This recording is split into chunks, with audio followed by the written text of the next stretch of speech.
Hello, my name is Adrian Owen and I'm a Professor of Cognitive Neuroscience at the University of Western Ontario here in Canada.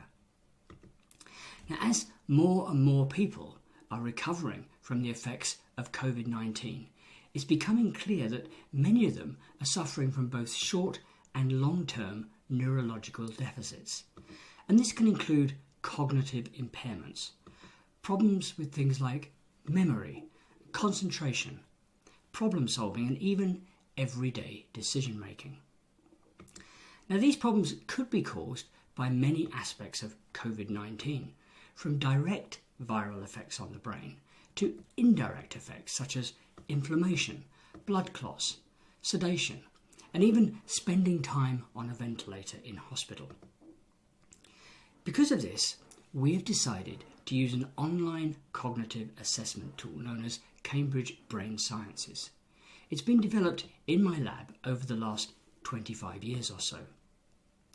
And what we're going to do is to track thousands of COVID-19 patients from all over the world to try to understand how this virus affects brain function.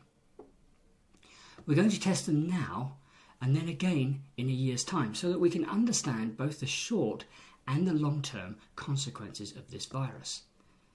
The study is anonymous, but we'll use the data from thousands of participants to understand what effect this virus has on the brain and who is most affected, in order that we could develop some strategies to try to mitigate the long-term effects before it's too late. If you'd like to be part of this study and find out a little bit about how COVID-19 might have affected your brain, then please go to covidbrainstudy.com. It doesn't take long, it's a lot of fun, and you will help scientists to understand what the effects of COVID-19 are on the brain. There are now more than 100 million people around the world who have contracted this virus. And that means a year from now there may be 100 million people who are experiencing cognitive deficits that may prevent them from doing their jobs or from carrying out their daily activities. If you're a COVID-19 survivor and you feel that you are not mentally back to the way you were before you contracted the virus, then please do take part in this study.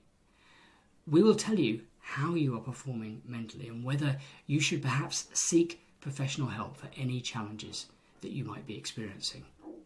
Thank you very much.